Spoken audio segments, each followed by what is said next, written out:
Hello, my name is Maria Titizian and welcome to EVN Report. Joining me in the studio is Dr. Nerses Kopalyan, the author of EVN Security Report, a monthly security briefing. Welcome to the program, Nerses. Pleasure to be here, Maria. We're going to be talking about the June 2024 security report called Regional Security Complexes and Armenia's Posturing. You know, public discourse in Armenia is an interesting phenomenon, let's say. It tries to situate the country's security context, because we're talking about security, within the larger international constellation. We talk about West, we talk about Russia, we talk about the East. And there's a tendency, to conflate the regional system with the international one. And this has resulted in almost an obsession with the idea that Armenia's security problems are linked to great power competition, and any structural changes within the international system will have a significant impact on security in the region. But when we look at other conflicts across the globe, we often associate those with great power competition. Let's take the Syrian conflict, for example. So why is it different for Armenia? Are we that insignificant in the global order, if you will?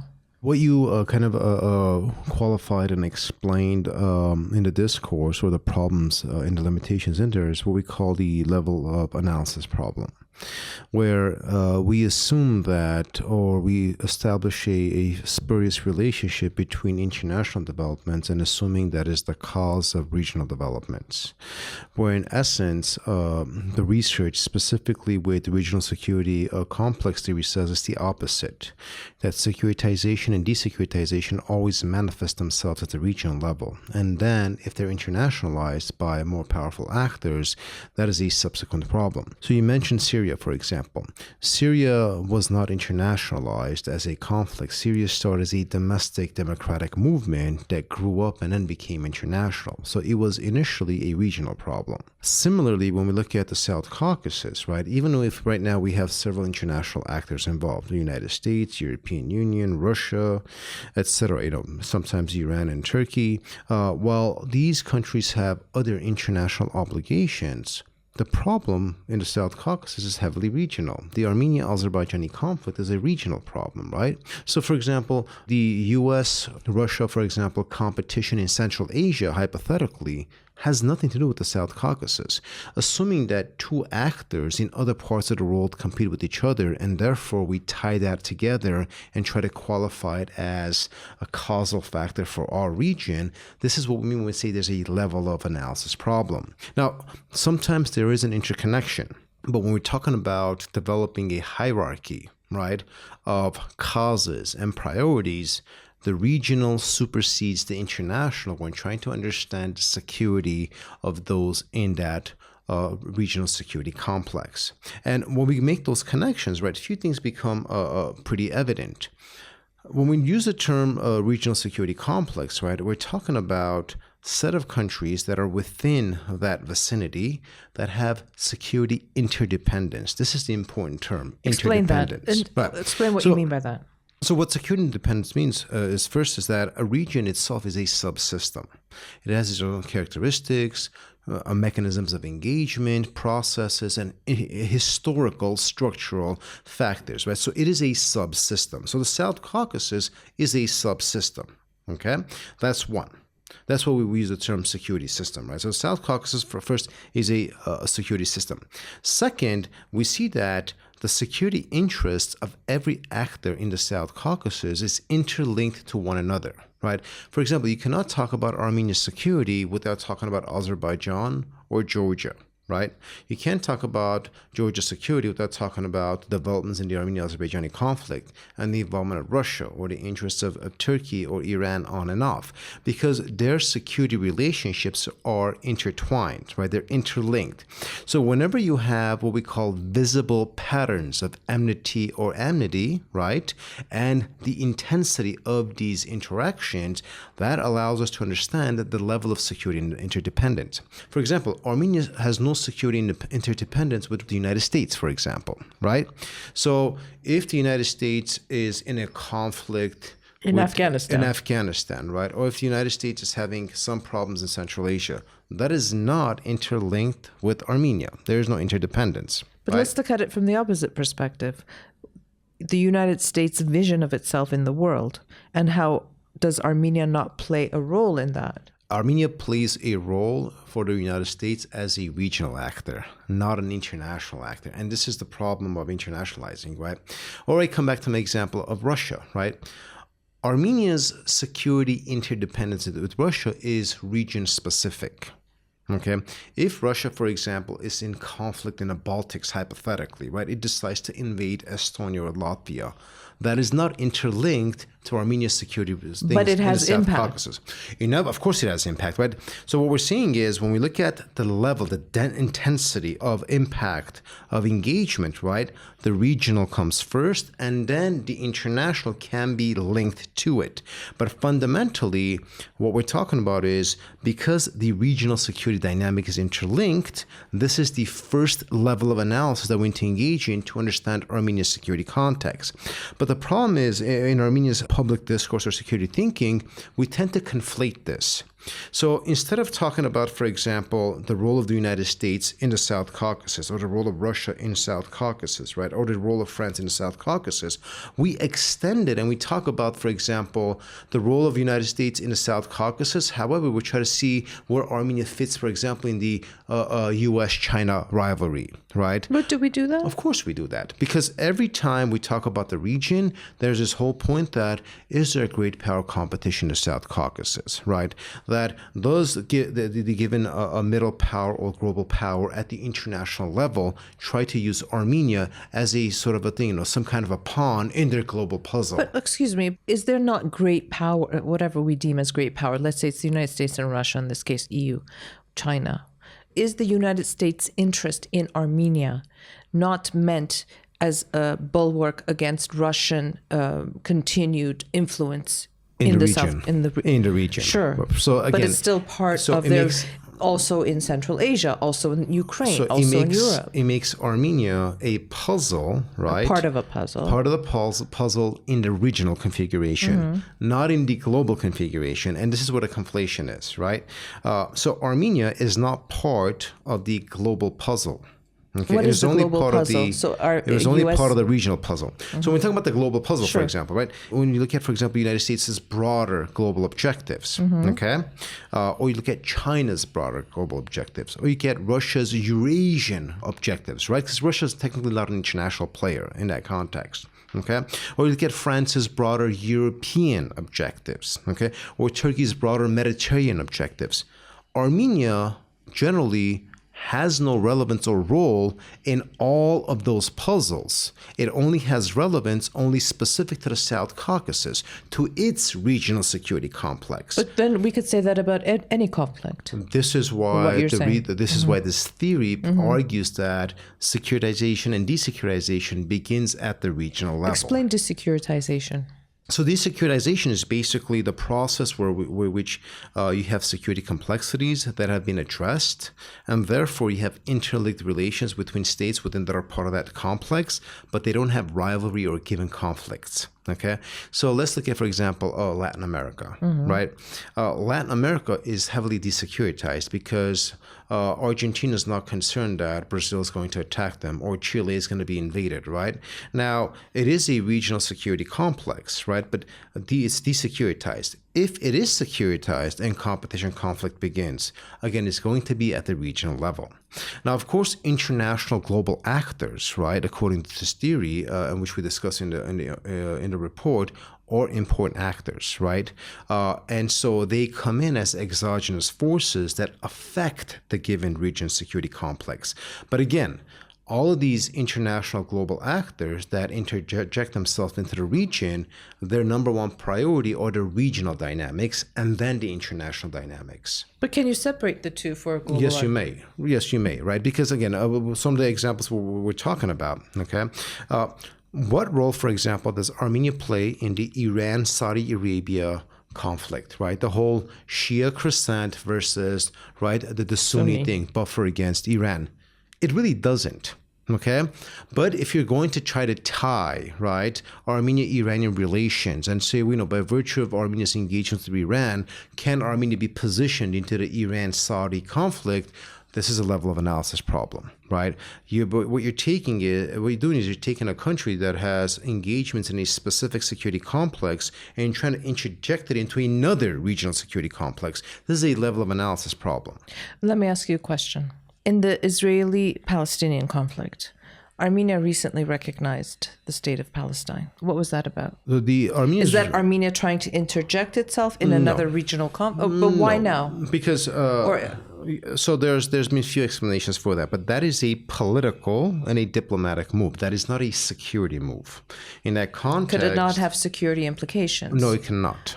Israel-Azerbaijan relations. So Israeli-Azerbaijan relations already exist, with Israel being an exogenous actor that is supporting Azerbaijan in the same way France is an exogenous outside actor supporting Armenia, right? So you have the regional security complex and you have external actors that from time to time interject themselves, but they are not fundamental parts of that regional security complex. So Iran-Azerbaijan relations or Iran-Israel relations, right, are specific to those bilateral issues.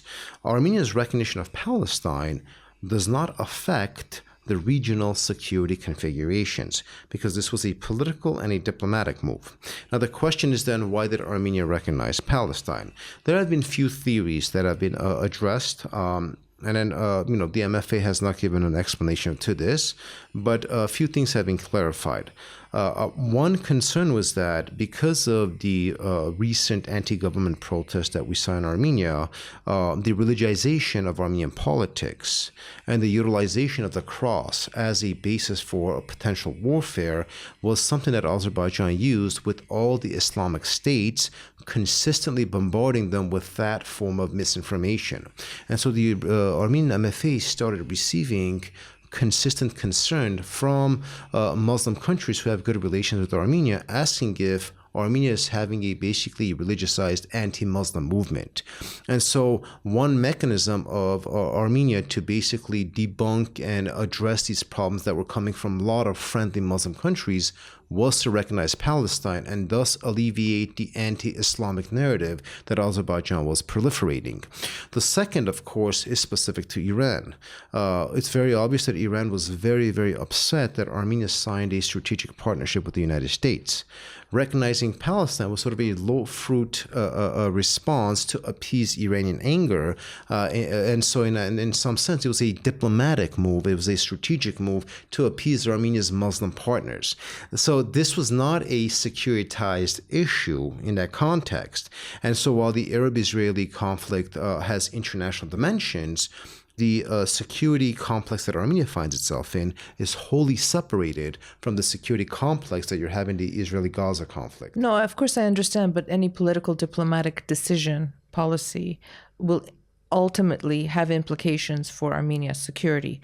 We could also look at Armenia's moves with Ukraine. Definitely. But these, again, foreign policy moves which have security implications aren't the same as the structural dynamics that shape a regional security complex, right? So Georgia, for example, might develop relations with a given country that is completely outside of our regional security complex. But that relationship doesn't mean that the structural, the interdependence, the interlinked nature of the regional security architecture changes or is ruptured. This is what we mean when we use the term regional security complex, because there's a structural element to it. Right, and that sort of dovetails with what I wanted to talk about next. State security concerns are primarily generated in their immediate geographical vicinity. Thus, it structures a regional security complex like you're talking about. This is known as adjacency. This is a cost of adjacency, yes. Talk to me about this. I mean, we did... adjacency is very very, very straightforward, right? We understand that vicinity is very important when it comes to security. Okay. Global powers like the United States are the exception, because in 24 hours, they could have a military security presence in any given country that they want. This is why they're hegemons, right? That's why they're exogenous global actors. But when we look at within a specific regional security architecture, right, your security issues are fundamentally specific to those in your vicinity. This is known as adjacency, right? So in that context, but when we say immediate geographic vicinity, vicinity. It's those clusters of countries with whom your security is interlinked. So France, a very close Armenian ally, right, isn't part of the adjacency model, because whatever problems that France is having in New Caledonia, for example, right, or whatever problems France was having in Niger, in sub-Saharan Africa, that had nothing to do with Armenia or Armenia's security complex. This is where the levels of analysis and separation is very, very important. Again, it doesn't mean that Armenia has no interest in that. Of course it has interest because it's an ally, but that does not affect the security configurations. I think a lot of times when we talk about the level of analysis problems, we confuse structural security dynamics with policy or broader interest or rhetoric. These are very, very different things, right? So when we talk about immediate geographic vicinity, okay, threats travel much quickly in closer vicinities than in long distances. In that context, when we talk about security interdependence, right, it's those clusters of security factors that are within your vicinity that pose the greatest threat, or in the cases of desecuritization, pose the greatest sting of friendly relations. Mm-hmm. And I do want to talk about how we can apply regional security complex theory to understand sort of threat propensity and risk severity. But before that, can a regional security complex as a subsystem, like you just talked about, maintain its own security dynamics, characteristics, etc.? Can it be independent from global security dynamics? Generally, it is independent. The only exception is when a global power interjects itself into a region, and the level of intensity of interjection. So has the U.S. interjected itself in the South Caucasus? The United States has interjected itself into the South Caucasus, but its level of interjection is limited, where America's broader global issues or complexities are not integrated into the regions. So in that context, when we'll look at the role of the United States in the South Caucasus as a regional security complex, we see that the United States constantly talks about regional development, regional stability, right? Peace, interconnectivity. So the United States qualifies its interests in a regional-centric manner and not part of a broader global approach. And this is what we're talking about. What motivates its interest in the region? There are a multitude of aspects, right? For example, the United States... But is it States, not part of their global objectives? So if we're talking about regional containment of Russia, right, then it makes sense as a regional phenomenon. But the United States knows, for example, that whatever happens in the South Caucasus isn't going to affect Russian behavior for example, in the Arctic, which there's competition between the Europeans and the Russians. Very simple example, right? So it's a regional containment strategy, okay? Or when we talk about the United States and the Europeans trying to have a transatlantic footprint in the South Caucasus, right? That footprint is specific to regional interests and the interests of those actors in the region. Now, as part of their broader global strategy, this is one component of it. But when we look at the regional security complexes, right, we realize that a lot of times for those small countries in that complex, they are not interconnected to the broader security configurations. And this is important to understand. So how does this help us understand or provide better security for Armenia? When it comes to developing policy and understanding security developments, right? So, how important is China, for example, to the regional security complex? It is not. Is it not? It is not. To the regional security complex, China is not. So if any analyst or any scholar is going to waste time trying to tie in the regional security complex in the South Caucasus with U.S.-China rivalry, that suggests there's a misled or a flawed approach to the problem, right? Similarly, Iran is an important player in the region, right? But Iran also has very specific interests in Lebanon, in the Arab-Israeli conflict, etc., etc. If you're going to tie Armenia's security environment with those different security complexes that Iran engages in, you have a level of analysis problem. So what regional security complex theory does is that it allows us to establish specific parameters in prioritizing and understanding Armenia's security environment and not falling into that trap, right, or that slippery slope of constantly trying to integrate other regional security complexes or international issues into ours. That basically conflates and muddies the waters, and it leads to a lot of confusion as to what constitutes correct security and foreign policy. So if we're talking about Armenia's security, right, Armenia has no reason, for example, to comment, right, or develop policies when it comes to its own security interests on issues that are outside of our regional security complex. If you try to do that, it suggests basically a flawed and underdeveloped understanding of your security needs. So what this theory does is this theory gives you the tools to prioritize your immediate geographic vicinity and how to qualify risk or severity or threat consistent with that approach. Okay, and again, leading to my next question, applying regional security complex theory modeling can help us understand, see, or rank threat propensity and risk severity. So you've done sort of a cursory application of this theory for threat propensity and risk severity. So let's talk about those as well. And again, sometimes I ask very simple questions, but because I think it's important for us to develop a deeper understanding. So let's first of all, what is the difference between threat propensity and risk severity? Right.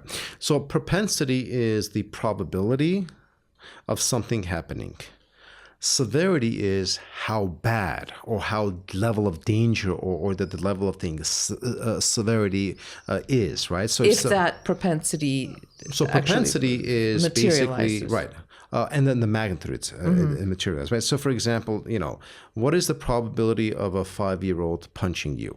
Might be very high because the kid is very spoiled, right? But the severity is an adult punching you because it's a lot more severe. Very simple example, right? So when we talk about risk propensity, right, the highest probability of a direct threat towards Armenia, right, is an Azerbaijani attack. That's number one in the model. It's an immediate threat. It's an immediate threat. The second, right, is a threat from the Russo-Azerbaijani axis. This is a little different because Azerbaijan's interest might be a little different from the Russo-Azerbaijani interest, right? Because those basically fuse also Russia's interest. A third, right, propensity is a direct threat from Russia, okay? And fourth is basically the collapse of Georgia's democracy.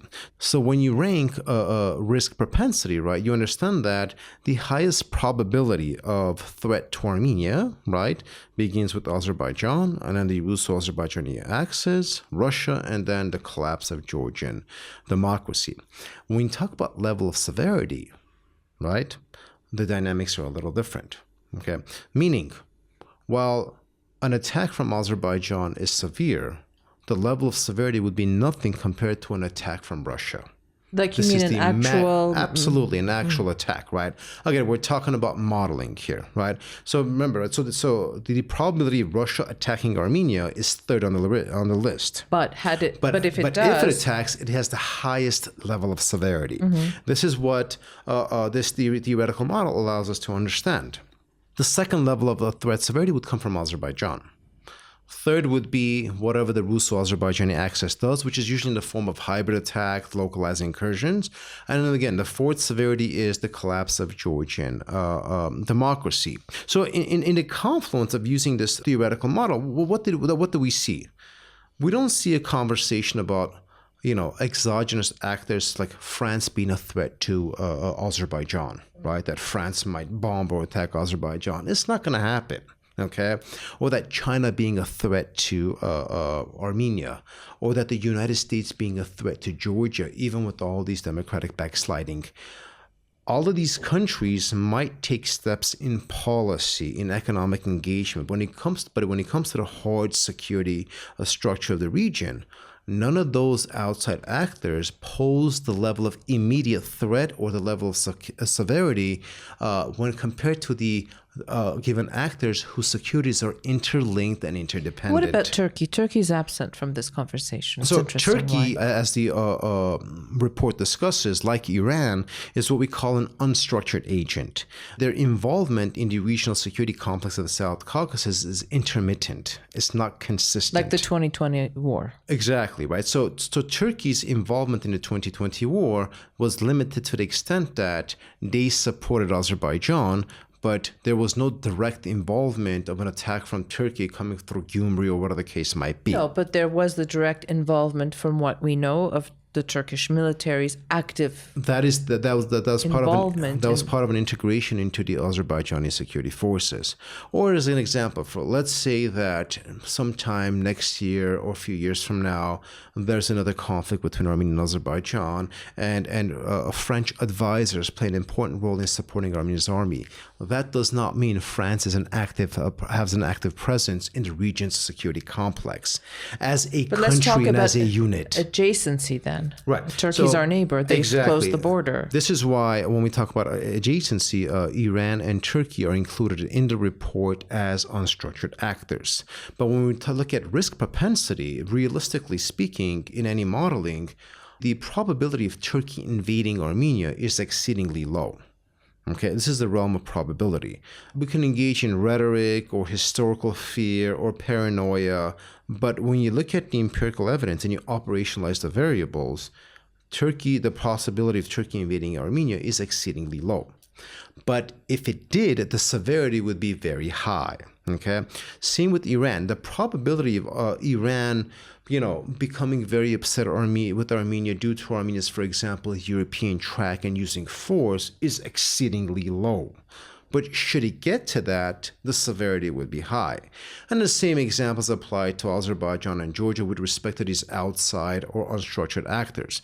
So what modeling does is it allows us to understand risk propensity, right? This is a game of probability. It's not a precise, perfect act, but at least it allows us to develop a ranked understanding where the threats lie, and then you develop policies to mitigate those threats. Let me take I don't know if it's simple, but the simple example of Georgian democracy and what that would mean in terms of severity for Armenia.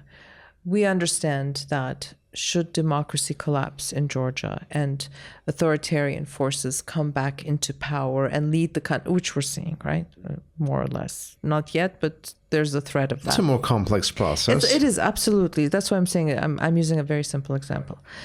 So if Armenia sees that is the path that Georgia is on, and understanding what that would mean for Armenia's sort of Western integration, if that's what the Armenian government has decided to do, how do you mitigate that?